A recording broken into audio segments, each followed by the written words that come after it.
Yeah, you can't plug in 4, right? If you integrated this, you can't. It's a problem. So this is definitely an indefinite integral. So the first thing you can do it piece by piece, is add the limit part in. So you could say, okay, this is going to be the limit, as we like using b to not to infinity. That changes it completely. B goes to 4 from the which side? Left side. Yep.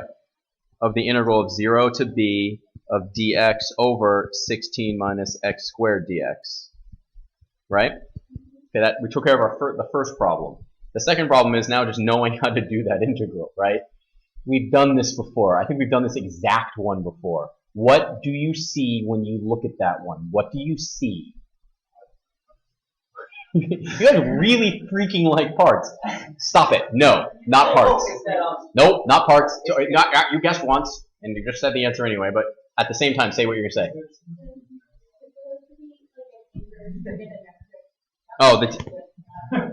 Oh, what is it?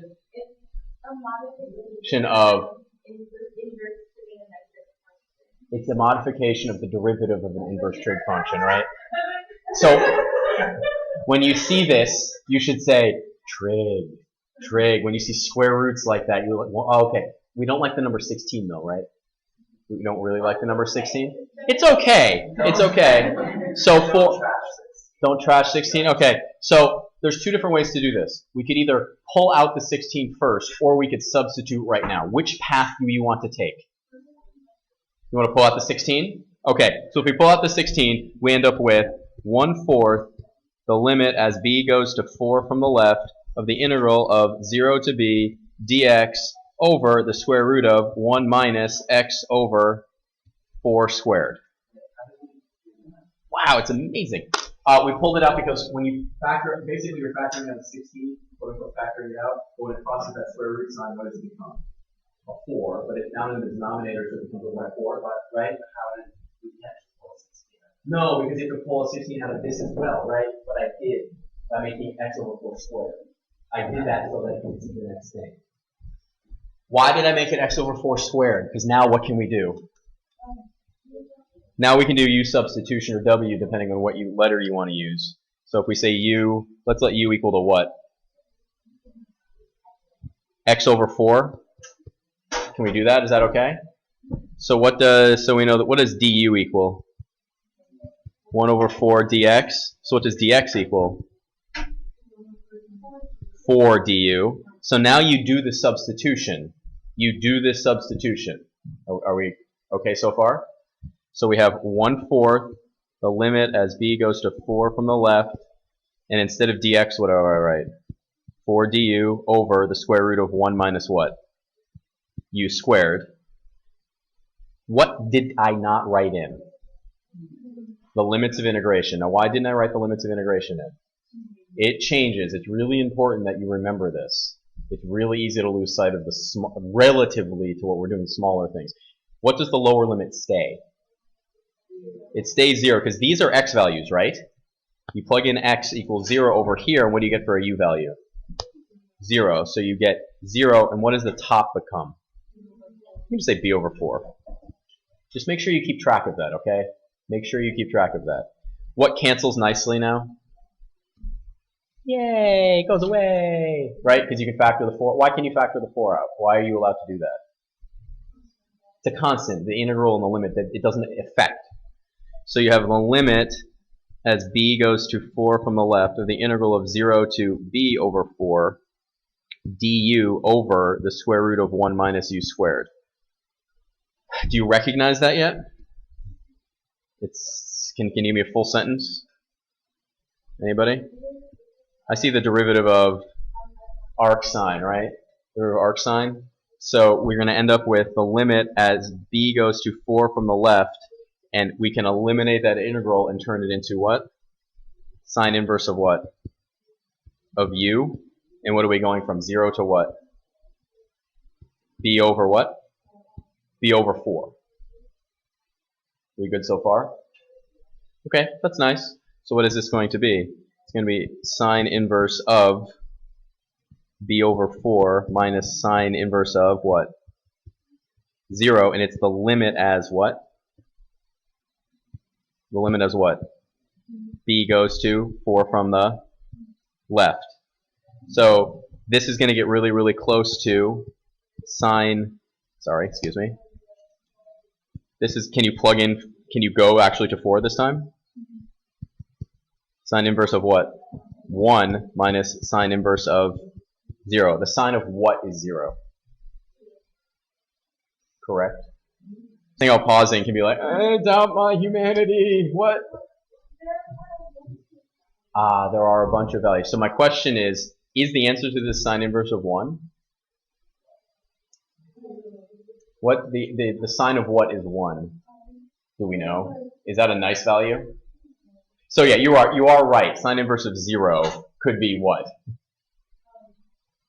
0 or pi n, right? Could be pi n. Root b times what? dt. So usually when we come up with some value, what method are we in right now? What method are we trying to apply? Substitution. So now if we substitute on this, we have the integral of e to the what power? Negative what? T squared. Instead of dx, what do I write?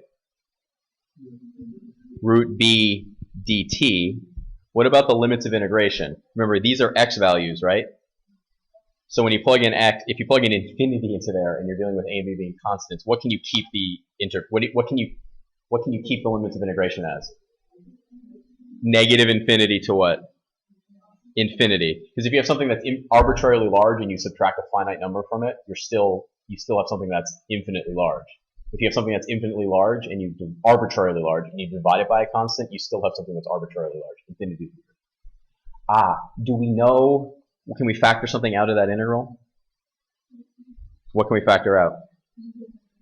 Why can we take out the root b? It's still a constant, right? So you have this now. We know what that equals given by what they told us. What did they tell us here? So what's it going to be? Root pi times root b. So you're going to end up with root b pi. First, when it's asking you to find a solution, can someone translate what it's asking you to do in one word? What's it asking you to do? One word. Integrate. It's asking you to integrate that thing. It's asking you to find a solution, meaning find the integral of that. That's effectively what it's asking you to do. We did a little teaser about that. We need a solution to it. So if you're going to integrate, you first need to make sure that the dy is attached to y's and the dt isn't. That's why you can't just integrate this to begin with. So what do you do mathematically to get everything kind of in the right place? What do you do first? I like multiply by dt too. That's a great first step. Someone said it with lots of passion too. Okay. Next step, algebraically, what should I do? No, not divide by dy. Nope. Nope. Divide by y minus a. dy over y minus a is equal to what? K dt. You need the dy's glued to the y's, and you need the dt not glued to the y's. If there was a t in there, we want it next to a t. Now what can we do to both sides? Now we integrate. So if we integrate at this point, yay, integrate. Happy time. Move that over there. Can someone tell me, what does the left side become if I integrate the left side? ln of what? Like this? I think that's right. A is a constant, right? When you differentiate ln, it's 1 over that times the derivative. The derivative is 1. And then what's this e? Would you put a negative? Not really, because the a is a constant. A is just along for the ride. Yeah. So what is this going to equal, though, when we integrate the other side with respect to t? Kt. And then we need a constant in there, plus what? C. So now, when you are on the AP test, you definitely did questions like this last year. I know you did questions like this last year, right? The first thing we did, does anybody know what this step is called, getting to here? This is called separation of something, separation of variables. You had to separate the variables. You would have gotten a point for that, and then you would have gotten a point for doing the integration properly, but are you done? No. What do you have to do next? You have to, one word, isolate. What are you isolating? Y. You are isolating Y. You are isolating Y because look what it asks you for. Prove that this is Y in terms of T. You have to isolate Y. So now you need to remember your log rules. Now you need to remember your log rules. If this is in log form, can someone tell me what it is in exponential form? E to the, nope, e to the kt plus c is equal to what? Like this, right? Ah, so now you need to remember your exponent rules. This is the same thing as e to the kt times e to the c equals the absolute value of y minus a. What do you do at this point? No, we just separated them on purpose, so we're not going backwards. It's okay. Yeah, we could. Yay! I can guarantee you're going to have math questions like that. You're going to solve really fun things like this in your life, and you're going to be like, I don't know how to do that. And you're going to do all this crazy work. You're going to get into some crazy land, and then you're going to simplify down, and where are you going to be? Back where you started. Okay, so what do we do next? What's one simple thing we can do next? Matt, are you raising your hand? Okay, Matt, say what you're going to say. E to the anything is always possible. Correct. That's huge. E to the kt, e to the c is going to be y minus a. Yay! Fantastic. Notationally, e to a constant, we don't have to keep on writing e to the c. We can just pick a new letter for it. Well, we could pick c. No. Kinda, it's okay, it's fine. I don't like doing that. What you'll see done, just so you understand this, when you're going to do repeated constants, people like to do this. They call it C1. So then what do they call it next? So this is C2 e to the kt equals y minus a. So what does y equal? And is that the right thing? It is. I'm just saying this. E to the C1 is equal to C2. It's just a constant. That's all I'm saying, okay? I'm just saying I don't want, you get to do that a lot. Like, you're going to construct these constants that are like, bleh! You don't care what the constant is. You just know it's a constant. That's it. The only thing that matters is it's a coefficient of e to a power. That's it. That's it. This one right here, you probably know this. A question like this is a super common thing to see on the AP Calculus exam. Do you know how many points this is usually worth? This is like 4 points. That's a huge amount of points. When you see I want you to get to the point where when you see differential equations, you get really happy because you know they are basically 3 points on the AP Calculus exam. They want you get 1 point for separating variables, you get 1 point for integrating, you get 1 point for like somewhere in here, and then you get 1 point for the answer. Crush through them. Okay, any others from 11.1? My buoy, right, let's say right here, we know at that instance it's going to go that way. Does that mean the buoy is going to keep on going this way? No. How do you trace out a path of this buoy? What do? You follow. You follow the little marks. So this one might look something like, something like this. What is that called when I draw a line like that? That's one possible solution. That is one possible solution curve. What did we say? How many solutions does this represent? All of them, right? All of them. How do you narrow it down to one particular one? You have to fix a single point. So let's say I fix the point right here. Oh, it goes up, and then maybe it's going to go, if I'm reading this like that. Kind of hard to read. But the idea is once you fix a point, what can you generate? A solution curve. Okay, sit down. Can you have all sorts of weird slope fields? Absolutely.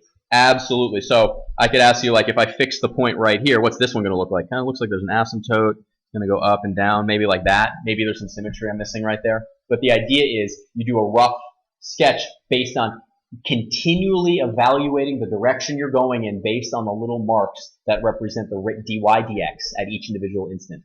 How dense can you make a slope field? Like, how dense can you put those marks in there for? As much as you want, right? Does it get a little ridiculous after a while? Absolutely. Absolutely. So here's a common thing you have to do with slope fields. A really, really common thing. Here are 3 slope fields right here. One of the slope fields in figure 11.21, this is 11.21, is the slope field for that function. Which one is it? Does anybody remember doing questions like this last year? Determining which slope field goes to which differential equation? Kinda, yeah, Nate does, maybe a little bit. Anybody have any ideas about how you go about doing it? I'll give you a hint. You don't try to construct the slope field. Because there's, how many points are up there? There's like, it's like 100 different lines, right? What kinds of points would you want to zero in on?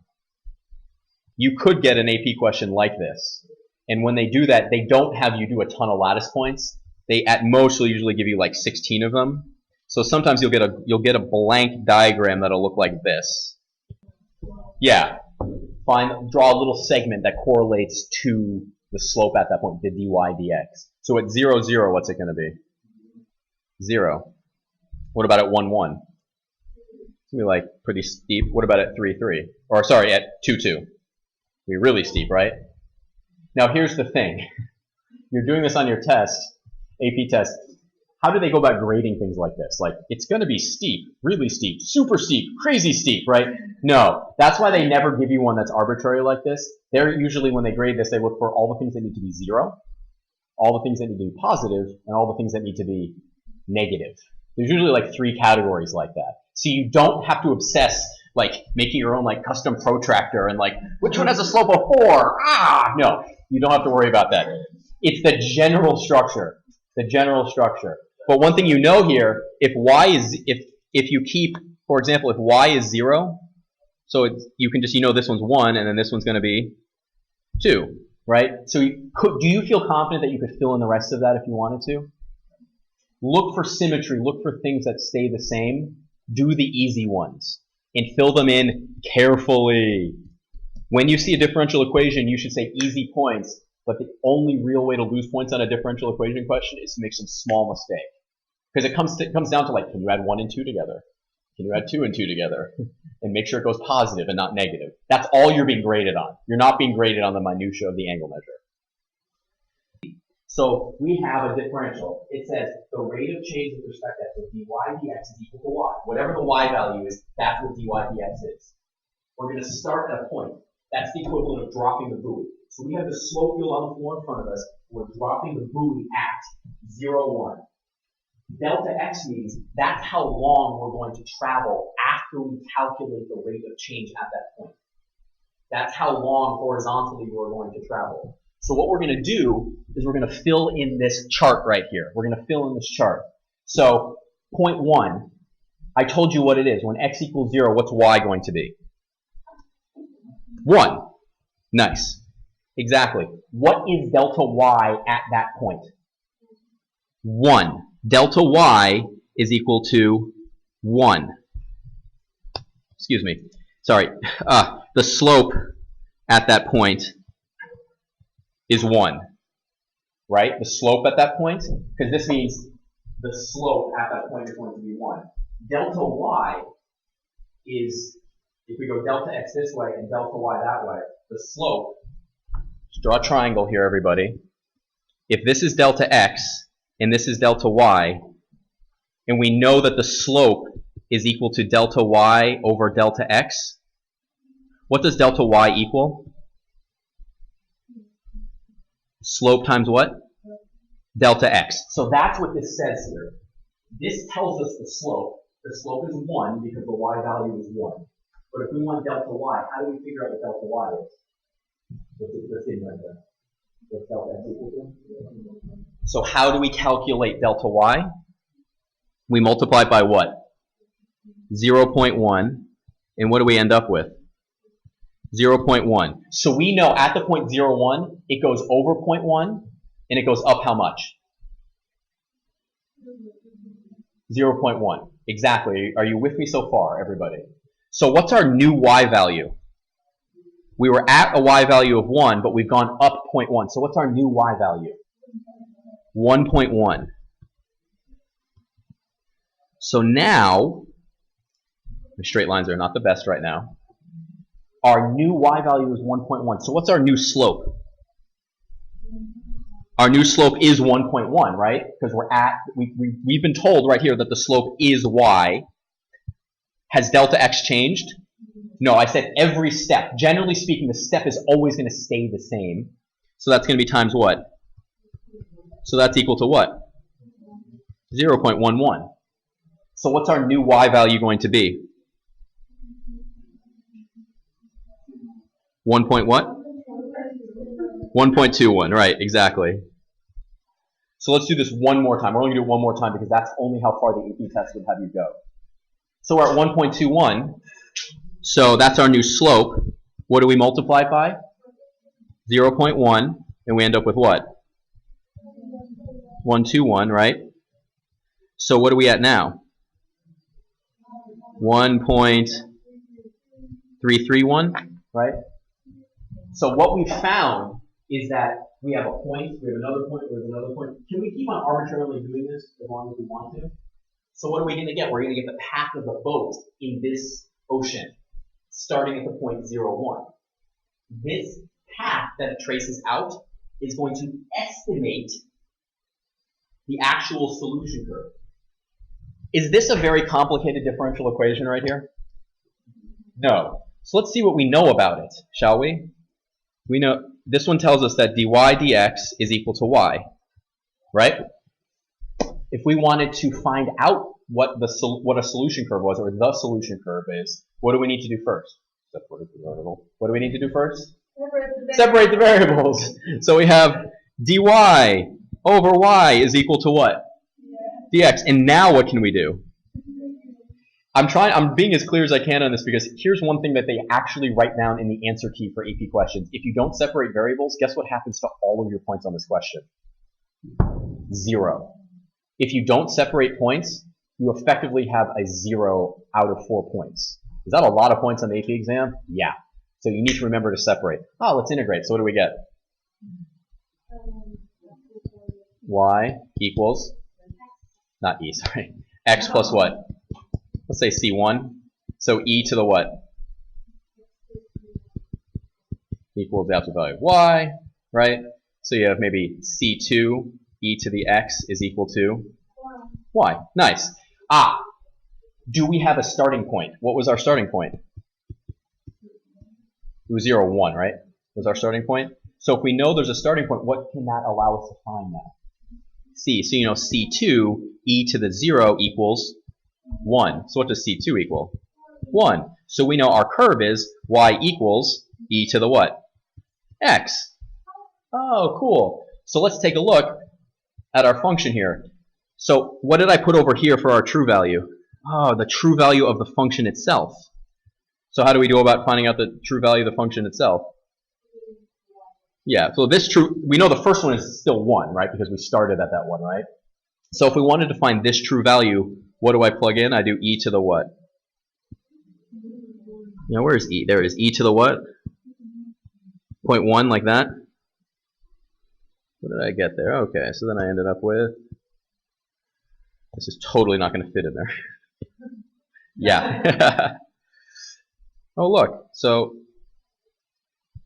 we ended up with our estimate of 1.105. We had 1.11. If we wanted to get the true value of the next one, what would we do for the next one? Yeah, second e to the what?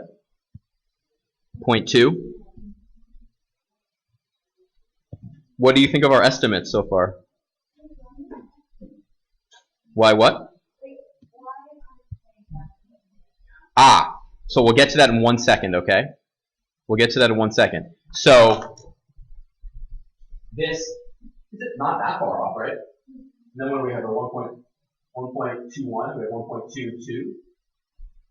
So when we ask, why aren't they exactly the same? Can someone tell me why aren't they exactly the same? Or I'll rephrase, how could we get better estimates? Smaller what?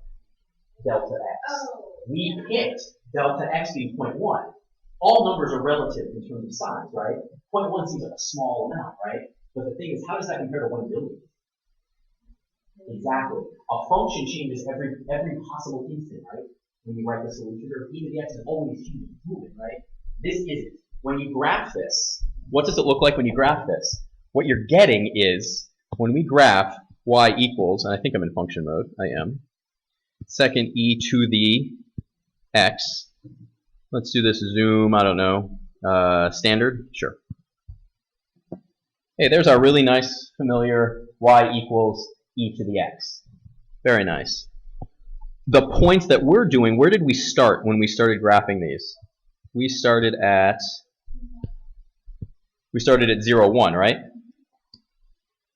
We started here, and then we went a little bit over, and a little bit over, and a little bit over, and a little bit over. So if you actually graph this, you're looking at some sort of like segmented graph. As you go on, generally speaking, the error grows. Generally speaking, it's not an absolute, but that's why it's not, because it's not an instantaneous rate of change. It's an arbitrarily chosen rate of change. In your book, in tonight, you will be expected to do chart past 2 or 3 rows. On the AP exam itself, I've never seen it ask for more than a third. I've never seen it ask. Because think about it, how redundant does it get if you have to do like 5 or 6 of these? It gets really, really redundant. You have to be very careful about it. Here's a statement that I've never seen anybody ask about on the AP exam, so you can delete it. I'm not going to ask you about it on a test. When we talk about the error bound of Euler's method, don't worry about it. Don't worry about it. And this is what I mean by, in the book, they're going to ask you certain things. We're just going to do the first few of them. And don't worry, I will not ask you for anywhere close to this amount, but you need to be able to do the first few. So this is just like the one we just did. Use 10 steps of Euler's method to determine an approximate solution for that differential equation using step size of 0.1. So I left this showing because what is our initial point? 0, 0, right? Our initial step is 0, 0. So we need to know, if we're going by 0.01, what are all the x values going to be? You're going to go up by 0.1, and then you're going to go up by 0.1, and then you're going to go up by 0.1. So all of these x values should be, oh wait, those aren't x values. I showed you the answers. Oh! Wait a minute, I already showed you them. I'm sorry, I didn't realize that column was right there. Don't look at the column. So, is our initial x value always going to be 0? No. Theoretically, our initial x value can be anywhere, right? In the domain. So it goes up by much. So it goes up. So how do we go about finding the next y value? Slope times delta x. Exactly. So you're going to do this a lot. So if we want to find this one right here, if we want to find the approximate for yn, what do we need to do? Y prime is equal to x cubed, right? So in this case, y prime when x is equal to 0.1 is going to be what? Cubed, right? And you know what that is. What is that? How many zeros we got? Is it like that? I think it's like that, right? I need help with decimals, so please help me. Is there one more 0? We think so? I don't think so. I don't think so. So let's see. Do you want to see how we did? Let's see how we did. Wait a minute. What's wrong? No, I'm asking what's wrong here.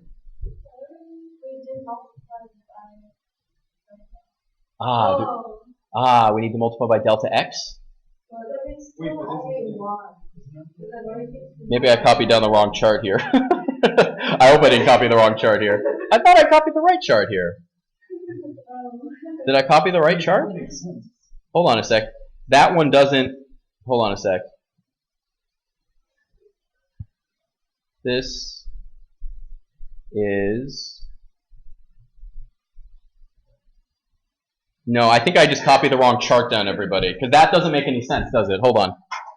Okay, so the thing we did differently here, it doesn't start at 0.1. It starts at a y value of 0, as we know right there. When x is 0, it starts at 0. So the first one we plug in is 0.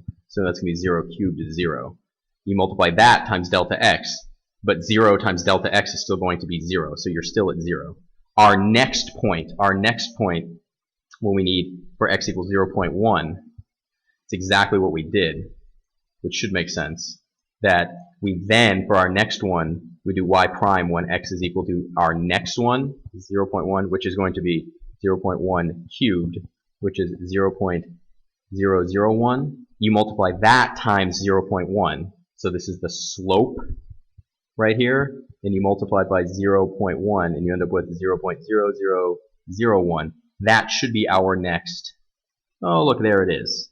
What's going on right here? Those are the actual values that we compare them to as you go along. But you'll notice that as you keep on going along on this one, it kind of, oh, 0.009, where does that come from? You do the same thing again. You're going to take this, you're going to take 0.2 right there, and you're going to cube that, and then multiply it by 0.001. You have to be very, very, very careful with this stuff. It's repetitive. Be